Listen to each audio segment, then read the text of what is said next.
Tonight Show has been on the air for 71 years, and Trump wants that gone. So I don't know. It'll be interesting to see. Hey, Sharif, you're coming at us from Bangladesh. What's happening in that neck of the woods? Yeah, a lot of things happening in South Asian market. You can see that the Hindu religious program, they just finished their Bijoya, and there is a billions of Hindu peoples live in India.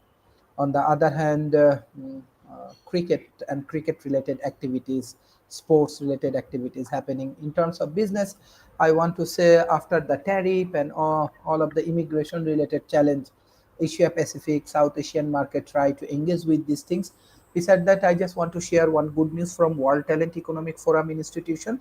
We launched Yeah. a center of excellence uh, with South Asian countries like India, Bangladesh, Pakistan, Nepal, Bhutan, Sri Lanka, Maldives, and Afghanistan. Besides that, we have different partners from USA, from Canada, from Australia, from Africa, from Middle East, from Asia Pacific, and from Europe. So our major target, we do focus on research, innovation, startup development, policy developments, consultancy for the high quality projects. So we are getting a very good response, especially the youth communities. I always say that they are very encouraging, they are very positive, they are trying to change these things, and I want to thank the Western world tech company, especially the Silicon Valley tech company. They are actually helping a lot, especially exploring the opportunities, creating new world. So that is the news and update from my side from Asia. Thank you, Pot TV, and thank Appreciate. you everyone. Yeah, appreciate you. We got to get some other folks. I know we used to have Brother Mike to give us reports from Nigeria, so we got to try to get some folks from some of these other countries to reach out and give us some news reports at some point or another. So I think I Can still we got go this back to number. distrust in the media? So Yes, please. trust in mainstream media, mainstream reporting, newspapers, and such. 51% trust among Democrats, 27% trust among independents, 8% among Republicans. But the deal is that mainstream reporting, I mean, reporting is you are curious about an issue. You go out, you talk to as many people as you can who have relevant information about the issue. You go out on the streets and you report directly from situations, and then you report whatever you find, whether it supports your point of view or not. And that's what mainstream reporting should be, and still often is, but it's increasingly distrusted because a lot of people don't trust it because it contradicts the bullshit they believe in. Also, Right. because the mainstream media is chicken shit and uh, plays by old rules. Like Schumer and Hakeem Jeffries are being attacked. There was just a big editorial in today's LA Times saying that their style of rhetoric is way too calm and even handed. And for today's times, that they're being outmaneuvered by Republicans who get out there and lie and shout.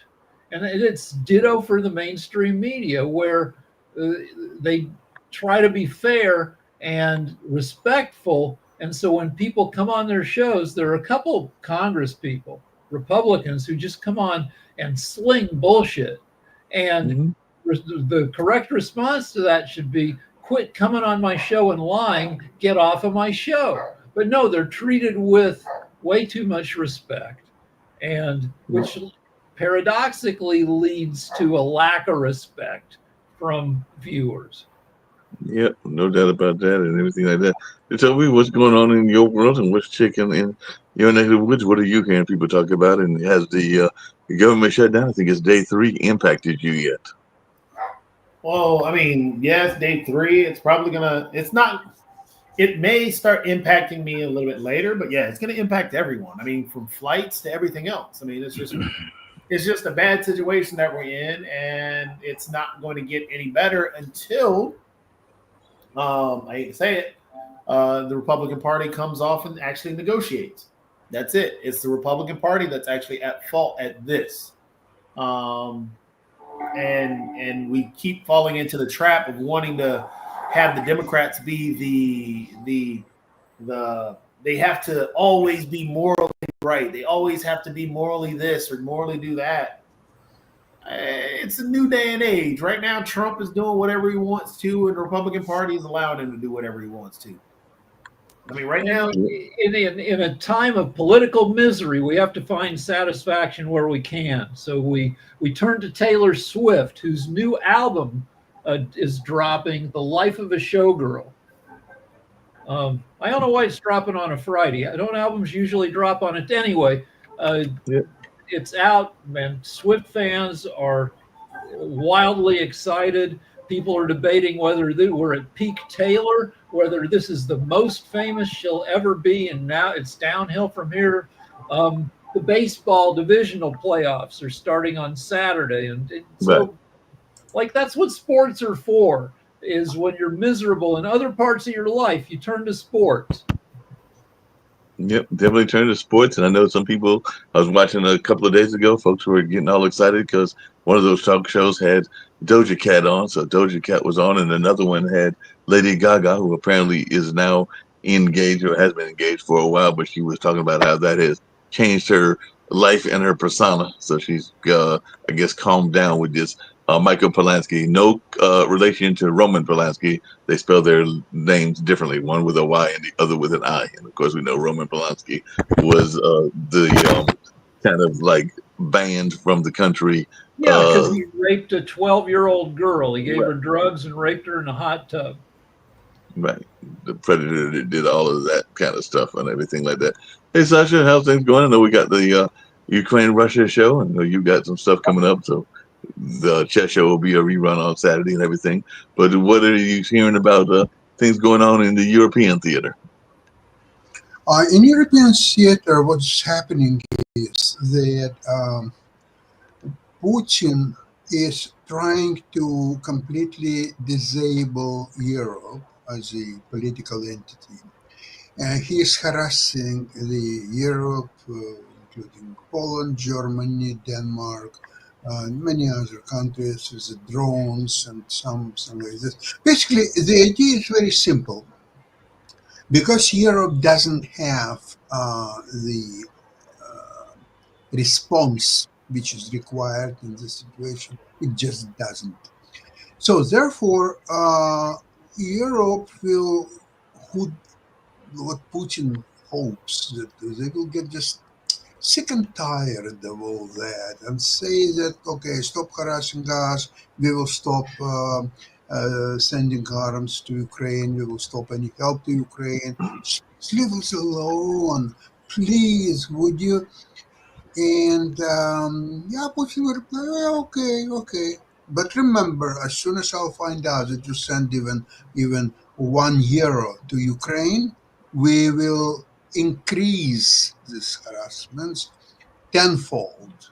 Okay, so this is very interesting situation because before, earlier in the year, Trump was harassing Europe. What he was doing is, we will not help Europe. You have to increase budget. You have to do this. And you have to stop buying oil from Russia. And you have to do so. Essentially, even with the reaction on Polish attack by Russian drones, United States says that's nothing. That's not an aggression. That's really, well, it's happened. Maybe by mistake. So that really spells out the end of NATO as we understood it for many, many years.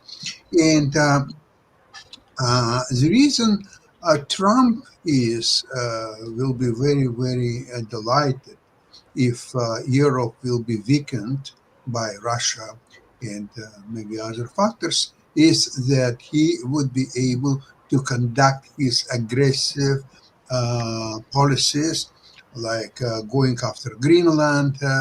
Although lately I never heard about that anymore. Greenland, Canada, what's happened? What he's changing his strategy? I don't know, but I never heard it lately.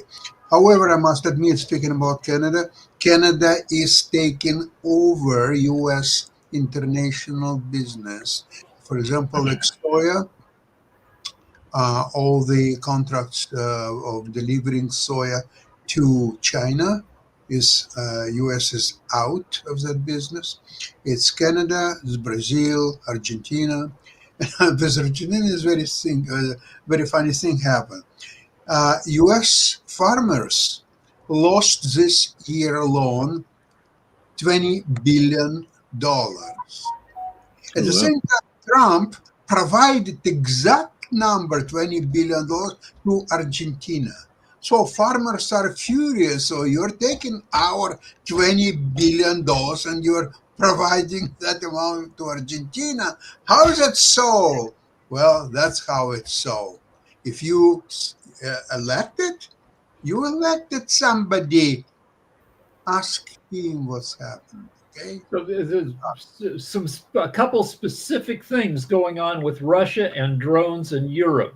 Drones, a swarm of drones shut down the Munich International Airport last night. Mm-hmm. Can't take off or land, and if you're going to risk smashing into, I mean, when you think drones this big, no, the Russian drones are freaking, they're large. They will take down your plane if you crash into one. And Denmark, people are freaking out and stockpiling food because they've been hit by swarms of drones for the past week, every day or night. So yeah, Russia is just effing with all these countries. Because they can. Trump is his buddy. Trump won't do anything. Trump has said in 2 weeks, in 2 weeks, in 2 weeks. 2 weeks never comes.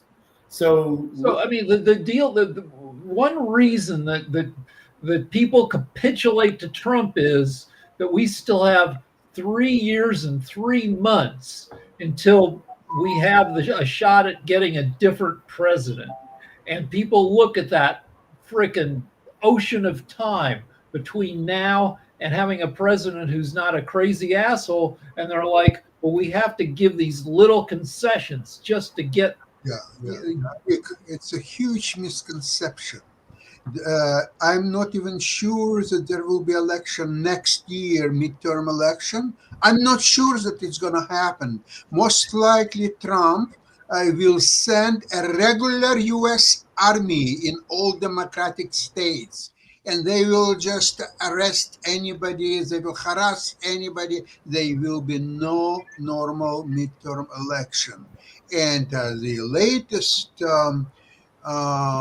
this horrible show of 800 2, 3, and 4 stars generals and admirals were listening to platoon commander, to a guard, the jail guard, complete idiot, unqualified even. He has to crawl on his knees in front of 800 2, 3, 4 stars generals and admirals. And then comes Trump. And what Trump is saying, that democratic cities could be a good training ground for U.S. military force. How do you like that? So he's implying of using U.S. Army against civilians. How about that? Okay, so generals. Let's talk about Hegseth versus the generals. Hegseth, to be generous, Hegseth has about 9 years of military experience. Like what? I'm being generous. He was in the National Guard. He served overseas for a while. But 9 years, if you give him credit for everything, generals have risen up 7 ranks. You start as a lieutenant, then second, then you go to captain, major, lieutenant colonel, colonel. So the lowest ranking general has risen 7 ranks in the military, spending 4 years in each rank before the next promotion. There are only 400 generals in the army. These are elite guys for the most part. Some women. I didn't see any women in the audience, but they're the smartest, toughest, most pragmatic, most competent, the most realistic. These are just like the best frickin' guys. My brother was a lieutenant colonel in the Marines, and he worked with the generals, and You know, he was also a stand-up comedian, so he fucked with the generals. He would do stand-up and make fun of them, and he loved them. And they half of them loved him, half of them didn't. But they're all like highly competent guys who are highly aware of how the world works. And then you have this, and they've got 3 times the experience, every one of them, of Hegseth. Each one of them has at least 24 years in the military. Some of them have more than 30 years. And they're being lectured to by this dickhead Fox News host. And if you look at the audience, at pictures of the guys in the audience, they're all like, look like they're smirking, like they're trying not to laugh at how freaking ridiculous this whole freaking thing is.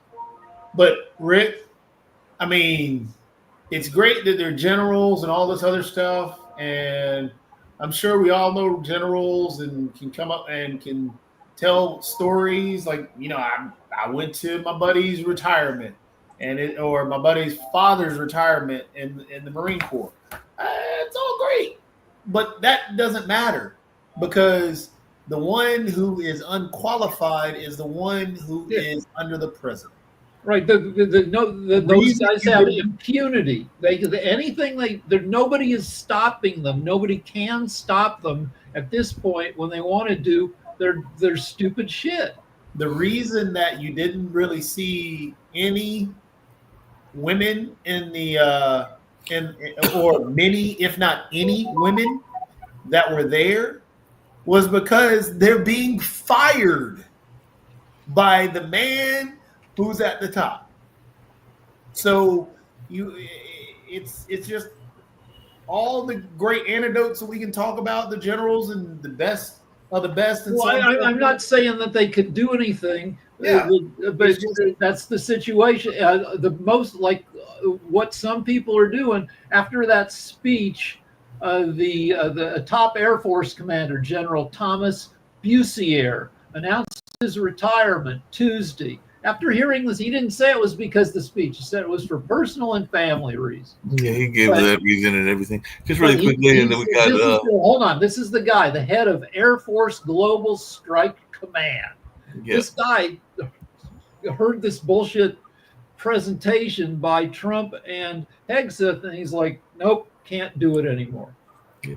Hey, Sharif, since you're still with us and everything like that, I know we've been talking about it a little bit. What's with the Gen Z? Because Gen Z seems like they're just getting upset. Because from Madagascar to Morocco, they're even saying that they're shaking Africa and everything. So it looks like there's a protest where I guess Gen Z is just tired of the BS and is ready to take over from their rightful place in leadership, these young people. So, and you teach a lot of young people. So are you just seeing a lot of young people that are upset and are ready to take over the various countries of the world? Yeah, if you see the emerging economy like Bangladesh, what you discuss about Madagascar and Sri Lanka, Nepal, everywhere, and all of the people right now, they are following the model of Bangladesh. Even in India, Ladakh, I told, because the global media, they do not bring these things because this is very important. If you see the Himalaya has a major impact for climate.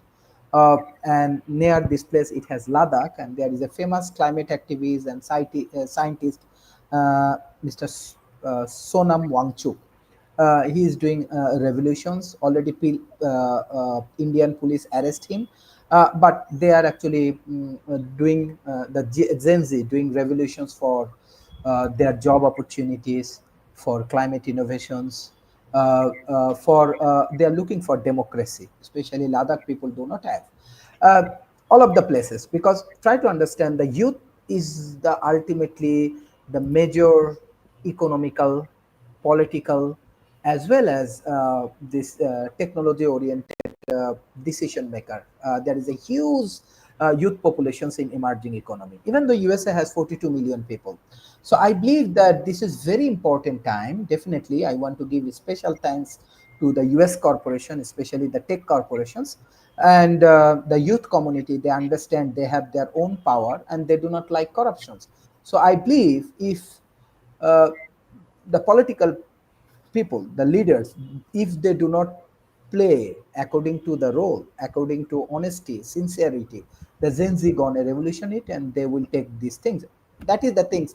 Last 5 years, I'm discussing with my World Talent Economic Forum with Pot TV.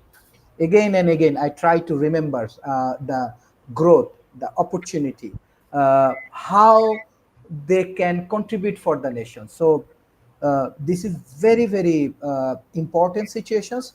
I believe next 2 to 3 years, even though before all of the revolutions of AI, you can see all of the Gen Z, they will take the responsibility of the country.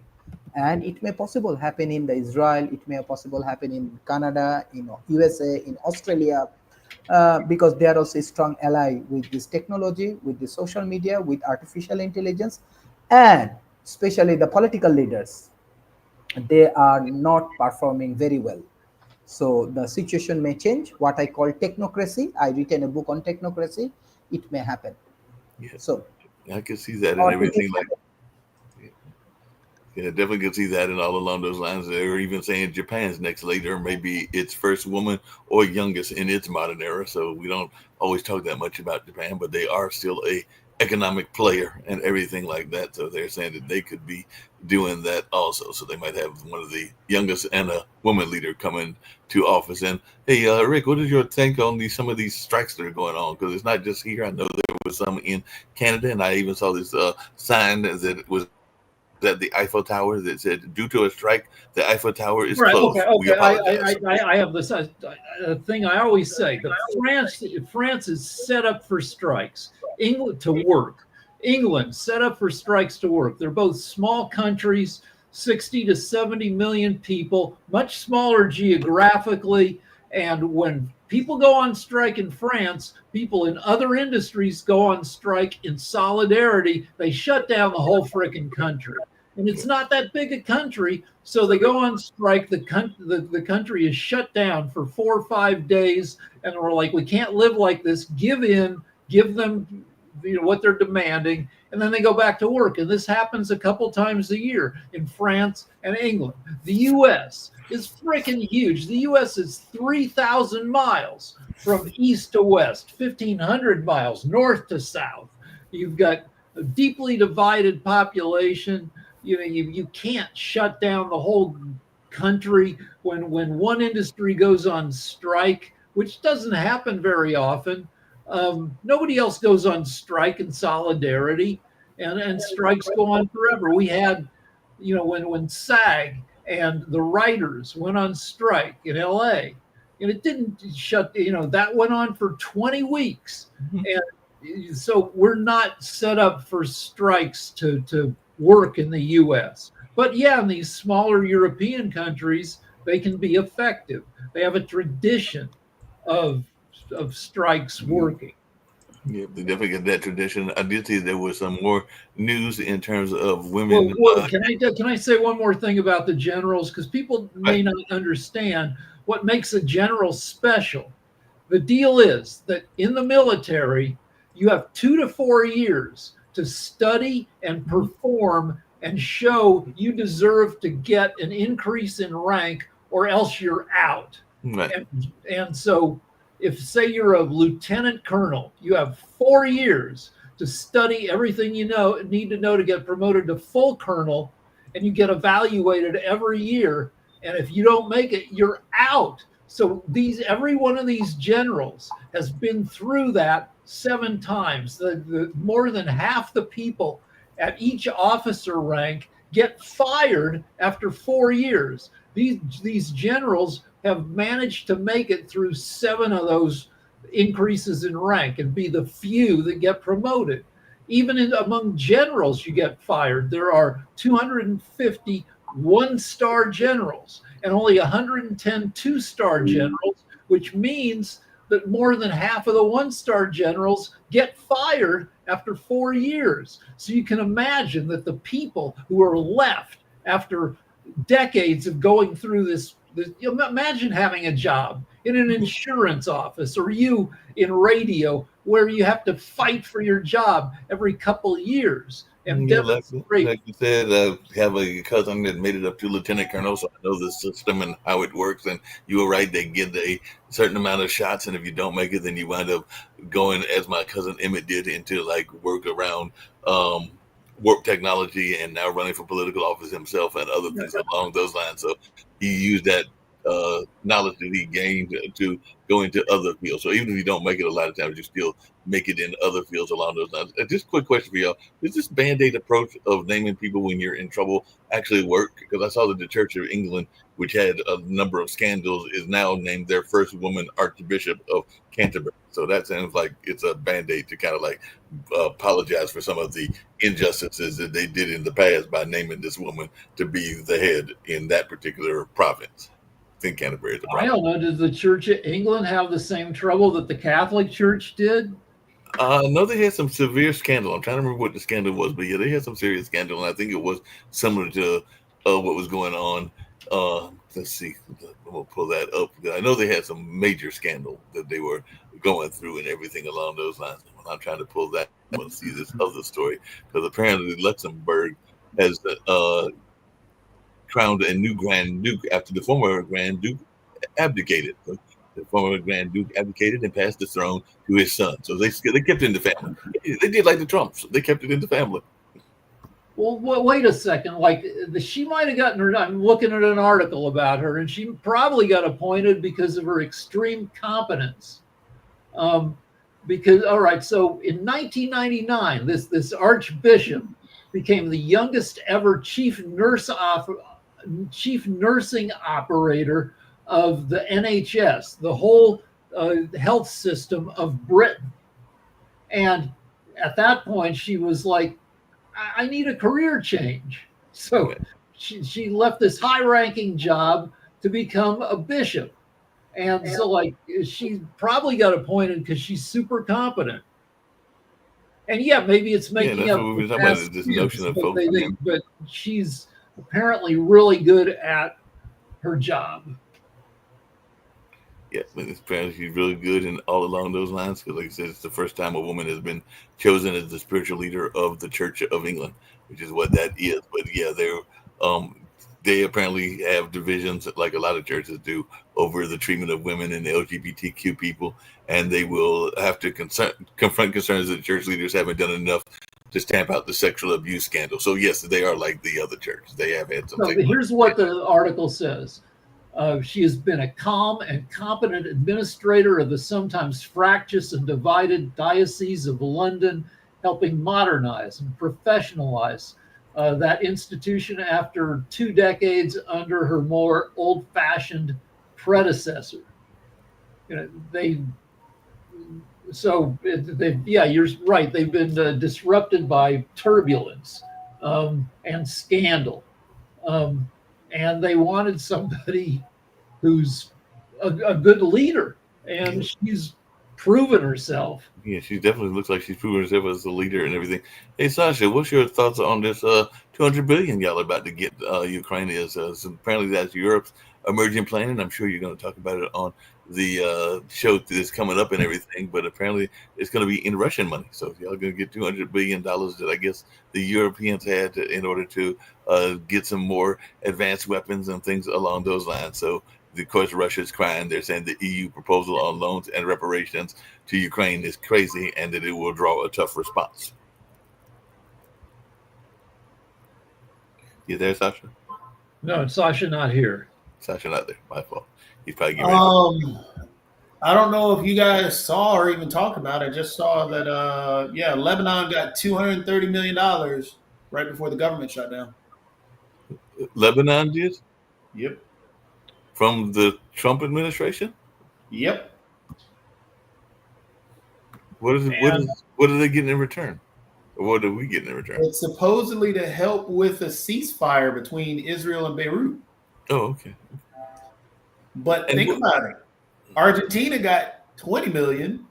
Yeah, so they got 80 times as much. And then on top of that, so if it was 230 to help with the ceasefire, so you're paying people not to shoot each other now, so you can run around and beg for the Nobel Peace Prize. I'm just saying, what are we doing here? I don't know. But we're gonna have some stuff going on in guns. It's gonna be involved in Hawaii. So apparently, the Supreme Court is gonna consider overturning Hawaii's strict ban on guns on private property, because apparently there's a strict ban on having guns in private property. So their Supreme Court is going to take a case that could allow more guns in malls and restaurants. Haven't we had enough shootings? And if the Hawaii law is being strict, why do we need to loosen it and everything? So apparently they're going to overturn a strict Hawaiian law that was regulating where people can carry guns. I don't want a lot of people carrying guns in malls and restaurants. Yeah, this sounds like the work of the IRA, which the NRA, which is its job is to keep people like worked up about attempts at gun control, and then those people make donations to the NRA, and then the NRA heads have been convicted of graft, living these lavish lifestyles based on embezzling from the organization. So I would say for the most part, Hawaiians were fine with their law limiting guns, but a few lunatics prodded by the NRA got in there and changed the law. Yep. Just really quickly, because I like the first one. I think I like the second one too. And this has changed topics, but we only got a few more minutes, so we'll get into some lighthearted stuff as well and everything like that. What are y'all hearing about the new Avatar? Because it looks like there's a new Avatar that is coming out and everything. So I guess this will be Avatar 3. All right. So James Cameron's a genius. He's improved movie technology immensely, but he is not great at dialogue and plotting sometimes. Like Titanic, great freaking movie, but was the I don't know. I didn't love some of the dialogue. Terminator, great movie. The dialogue didn't matter because you got a robot from the future killing everybody. Avatar, long ass movie, 3 hours. I think the new one's going to be 3 hours too.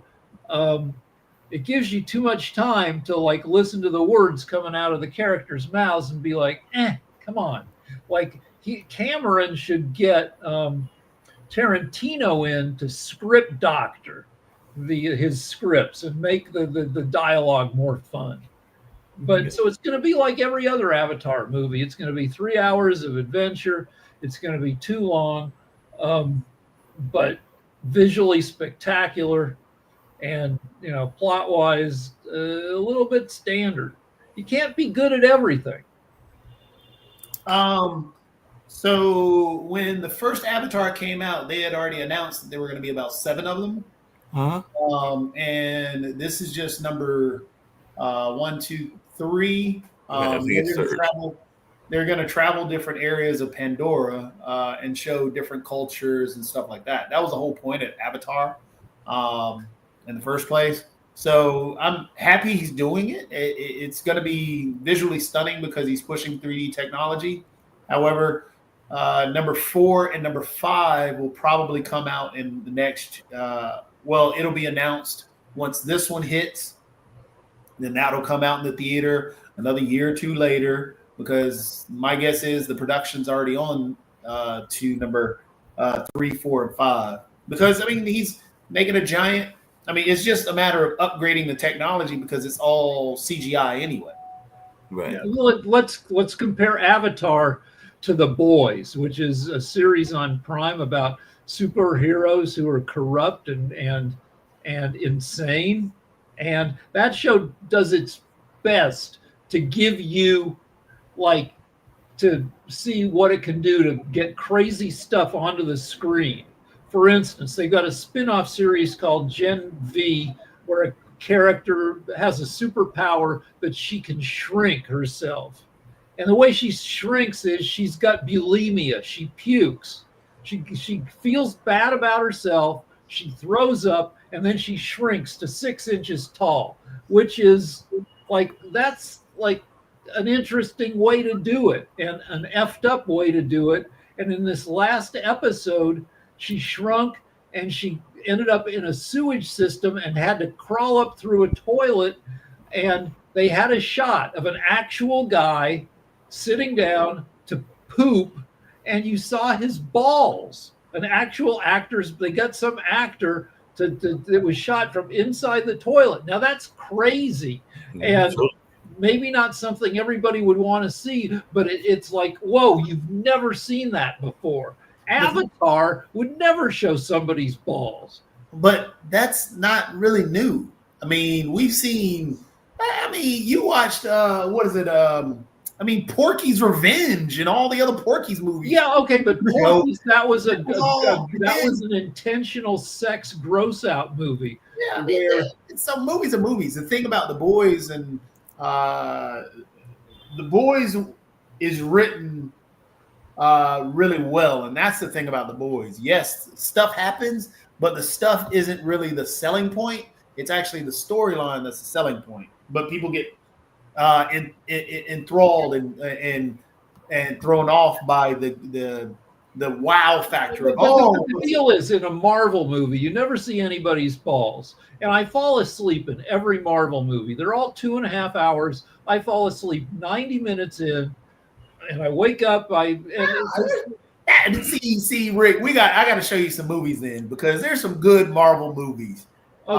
What they've done in the past 20 plus years with the series is actually what has accelerated the actual improvements in a lot of the actual superhero genre, because the superhero genre was always a joke.